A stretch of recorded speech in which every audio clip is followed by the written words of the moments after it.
I might tell you some of the things we did in thermal lands. Mother always had a refrigerator in the house, and she always, I don't ever remember there not being ice cream, homemade ice cream in the refrigerator. She made it in the ice trays.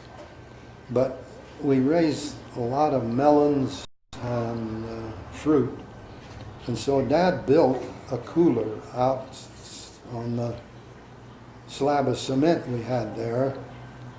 He made it 4 foot square and 8 feet high.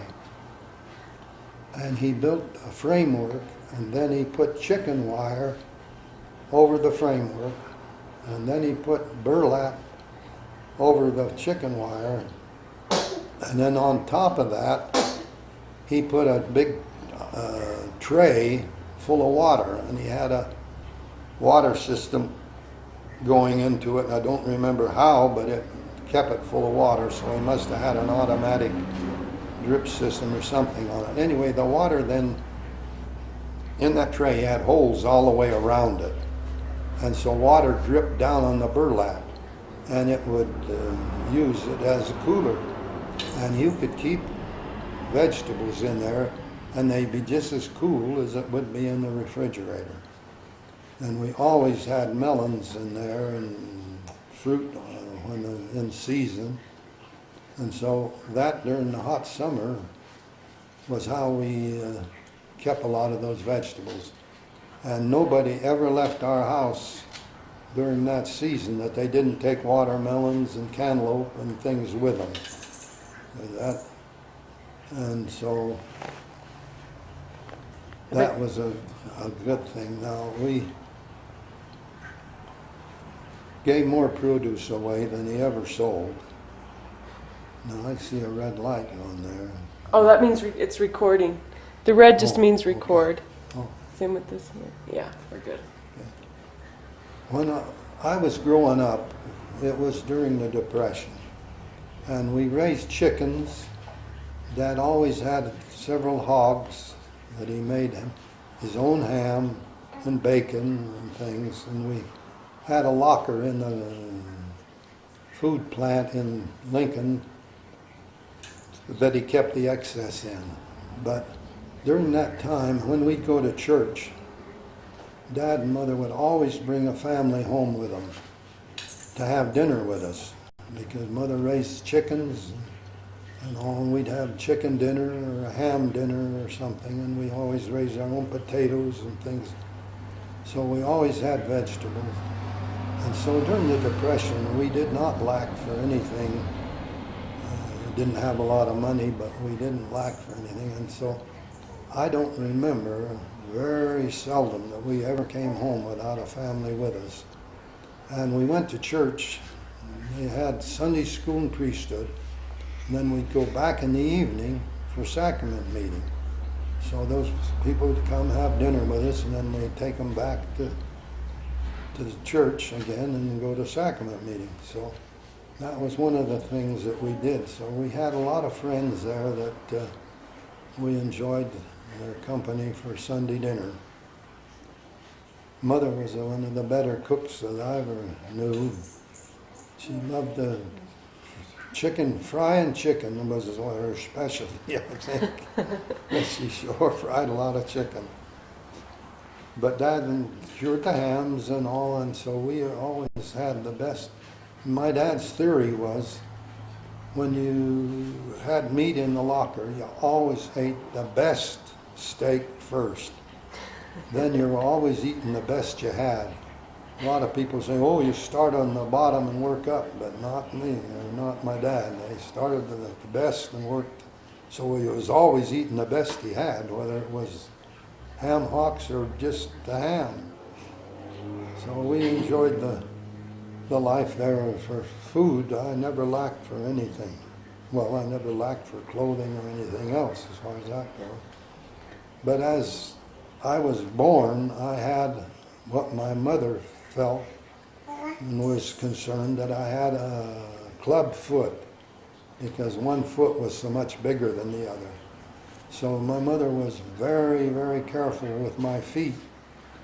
she bought the best shoes and things for me so that I never had a problem with my feet.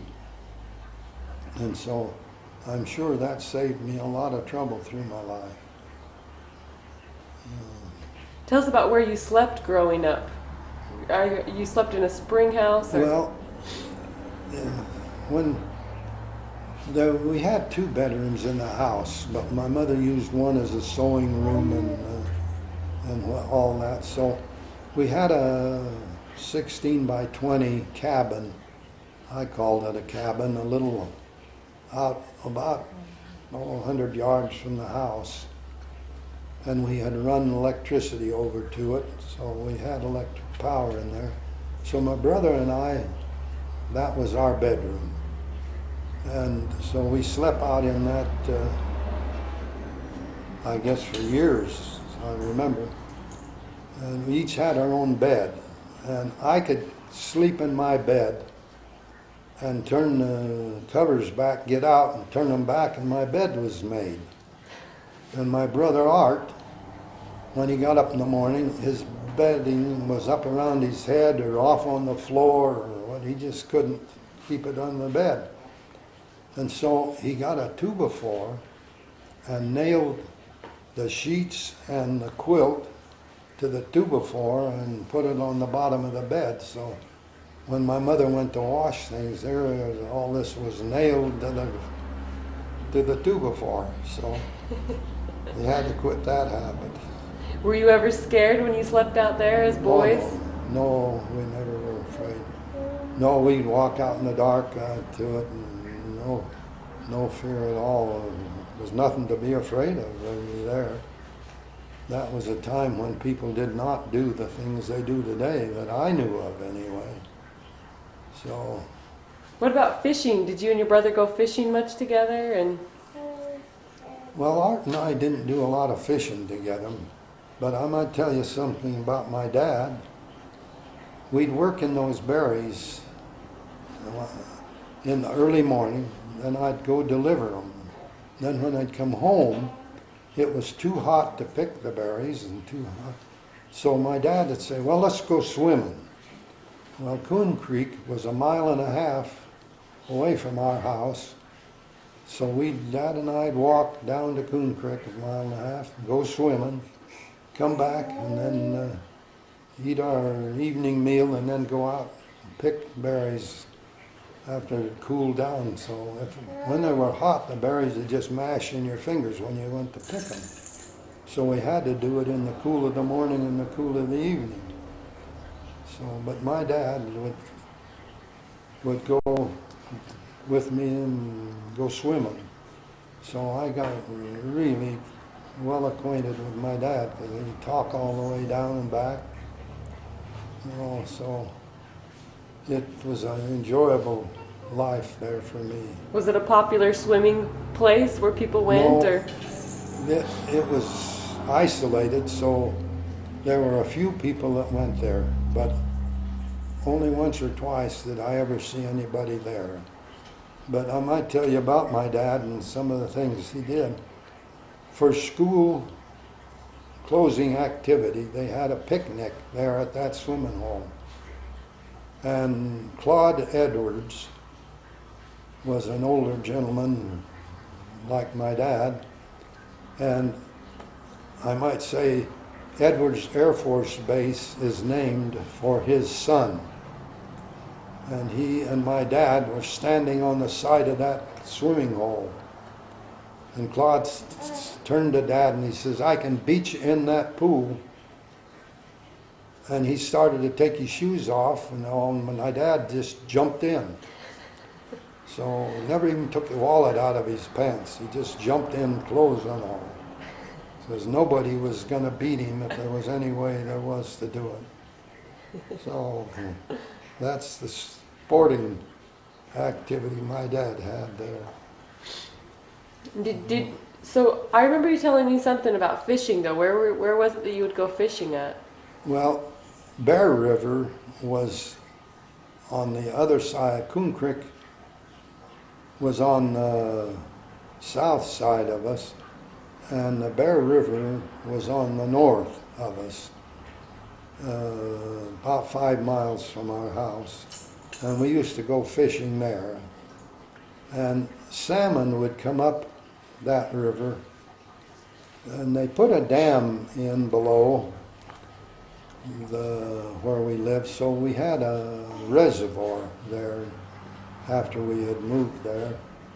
So my brother built a flat bottom boat, and so we'd go down on that boat and then go fishing there on the river.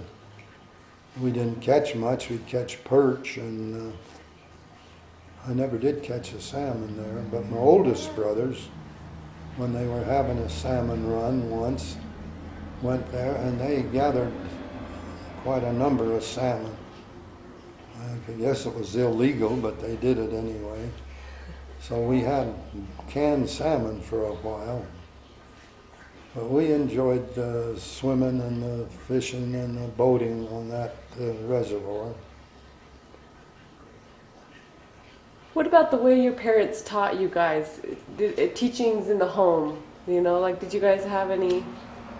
Well, my dad and mother read to us a lot. When we had typhoid fever, they didn't get it, but my brother Art and I did. And I can remember my dad sitting beside our bed and reading Tom Sawyer. I can't think of the other books he read, but anyway, he would read to us. And we were sick enough that we were delirious part of the time. But we got better, where a lot of them actually passed away from it. But Dad and Mother did read to us quite a lot in our younger time. They taught us to be honest and hardworking, and that was a benefit to us all our life. Did they teach you to dance? I know you were a dancer. Were your parents the ones who taught you how to dance? Yeah, Dad and Mother were great dancers, and they taught me how to dance. And in high school, I was one of the better jitterbugs. I think of it now and wonder how I did it, but I really loved to dance. And I had a friend there, Lucy Gray, and she and I loved to dance together. We never dated or anything, but boy, we sure loved to dance together. And she knew ahead of time where I was going, and I knew where she was going to follow me, so we really did have a good time dancing together. And I loved basketball games. I didn't play ball on the team. I played it in gym, but I'm not on a team. But I might tell you, once I cut school, 2 of us. I don't know why we did, but we did. Anyway, when I got to the principal's office, he said, after talking to us, he says, I'll give you 2 choices. You can be suspended out of school for a week, or you can miss all the dances and the basketball games for 2 months. And I didn't want to be out of school, so I took that. And that was the hardest punishment I ever had, I think, to miss 2 months of basketball and the dances. Boy, that was hard. Did you ever skip class I again? never skipped another class. No, sir, boy, no way. No, I was there every day. Were the dances back then, were they pretty casual, or did you have to have a date to the dance, or did you just show up? No, you could go to the dance single. Lots of them did, but we did dress in our Sunday clothes. We didn't go in our shorts and things. In fact, I never saw anybody in shorts till after I was out of high school, I don't think. But anyway, it was, I suppose you'd say, formal dances. I don't think I ever went to a dance without a necktie on. So, and I think most of the, we had an orchestra at every dance, and I can't remember now who the orchestra was, whether they were students or whether, no, they weren't students. There was an orchestra in town, I guess, that played for our dances, and the school sponsored dances. Did But you we drive to? Oh, sorry. Go ahead. We had our church dances, we had quite often. We lived 20 miles from the church, so I never did go to Boy Scouts, nor I never did go to MIA because it was too far away. My sisters conducted primary for me for, I don't know, several years anyway. My sister Mary then moved to Southern California, and Martha and Des moved to Northern California, north of where we were, so they were gone most of my high school years anyway, and part of my grade school years they were gone. And my brother Newell went back to Wyoming, and both my brother Newell and my brother Ern went back to Wyoming. So folks and I were there, and Art were alone there. Did you keep in touch through letters, or how did you keep in touch with your siblings? Well, yeah, it was all through letters. We didn't have a telephone, so that we communicated through letters. My grandmother lived in Logan, my mother's mother, and she would come visit us about every other year. She'd come visit us. And I think of my grandmother, she got up in the morning and she dressed in Sunday type clothes. And if anybody was going anywhere, she was ready to go. And never was there anybody went anywhere but what she went with them. And I never can remember her ever being in casual clothes. I went to visit her when I was 12, stayed a week with her, and never saw her in anything but formal type clothes.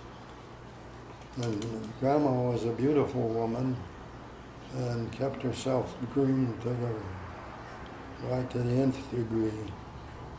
So it was always a joy to have her there.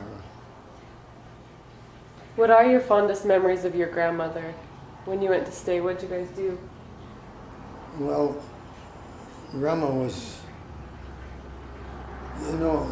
just seeing her once every 2 years, I wasn't really well acquainted with her. But the week I stayed with her, every day she'd give me a dime to go up to the Bluebird chocolate factory and buy a dime's worth of chocolates.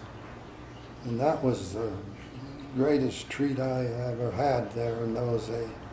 I loved candy, but that Bluebird candy was the best, and still is the best candy I know of. So I enjoyed staying with her. And this is your mother's mother, right? That was my mother's. And I might tell you, while I stayed with Grandma when I was, actually I wasn't 12, I was 11, going on 12. And my cousin Darrell Limburg lived in Logan, and he and I used to go up to the university and go swimming in their pool. And we went up one day to go swimming, and two of the students there decided to have fun with us, I guess. Anyway, they told us we couldn't go in the pool, and we said we could. And we were outside the pool where they used the furnace to heat the pool, and they heated it with the furnace with coal. And they had a coal bin opening there, I guess about 4 foot round the opening was, and it was open because they were expecting a load of coal.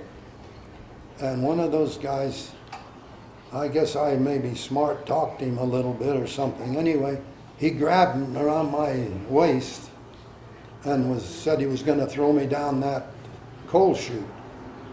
Well, I was as big as he was, even though I was 11 and he was 17 or 18 or 20, I don't know how old. So I just grabbed him around the waist and picked him up, got his feet off the ground, and I said, well, I'm going to throw you down the hole. And I guess one of the attendants there, or the maintenance people, saw all this going on, and he just stood back till I picked that guy up and started to dump. Boy, he ran over there hollering, don't do it, don't do it. It was 30 feet from down into that coal bin. So I would have dumped him in it because he was out. So the guys then run away, and that guy told me, he said, you go in the pool and don't come up here. If there's any problem, you holler for me. So we swam peacefully after that. But that was one of the things. I'm glad I didn't drop him in the hole. Yeah. What about, do you have any memories of either of your grandfathers on either side? Or No, they passed Grandpa on? Roberts and Grandpa Gardner and Grandma Gardner all passed away before I was born. Yeah. Just Grandma Roberts was the only one that I ever knew. And she passed away shortly after I was there. I don't remember how old I was, but I probably wasn't over 14 when she passed away. So I was happy to be able to know her a little bit. But living that far away, you don't see them very often, and it's hard to be acquainted. Did you guys ever go visit family up in Afton? Yeah, we used to go up. We drove up when I was, the time I was 11 years old. My mother and dad had lived in Afton, 80 miles from Yellowstone National Park, and had never been there. So when they moved to California, they decided to take a vacation to go back to Afton and then go on up to the park. So while I stayed with Grandma, they went to Afton, and Parley Baldwin and his wife and Mother and Dad then spent a week going up to Yellowstone Park. So that's the way it works. You live 50 years, 80 miles from it, and then move 500 or 800 miles away and then go back.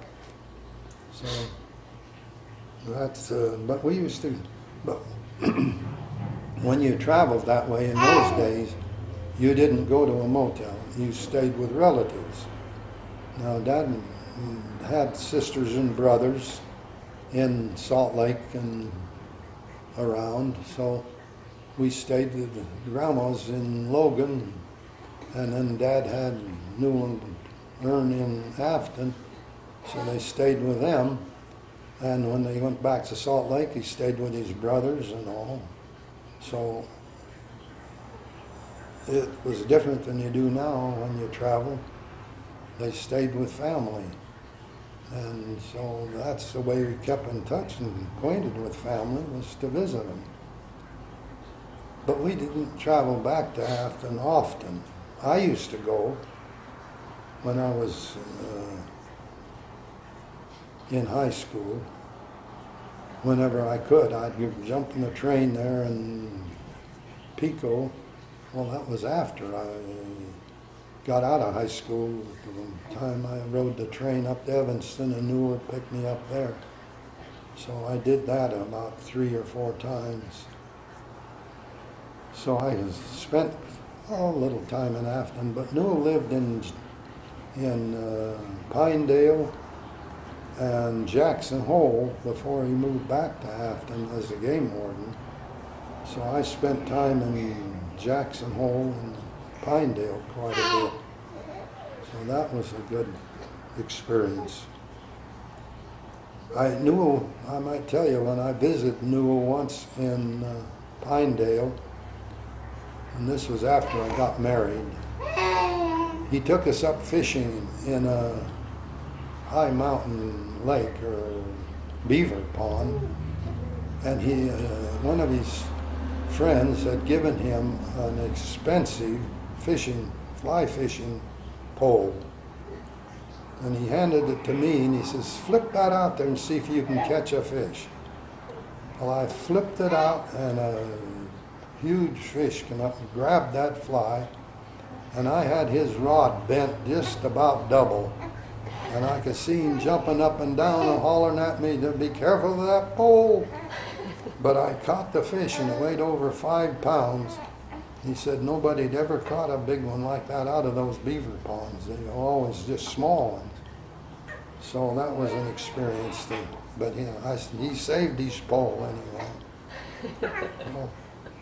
But I love to go fishing.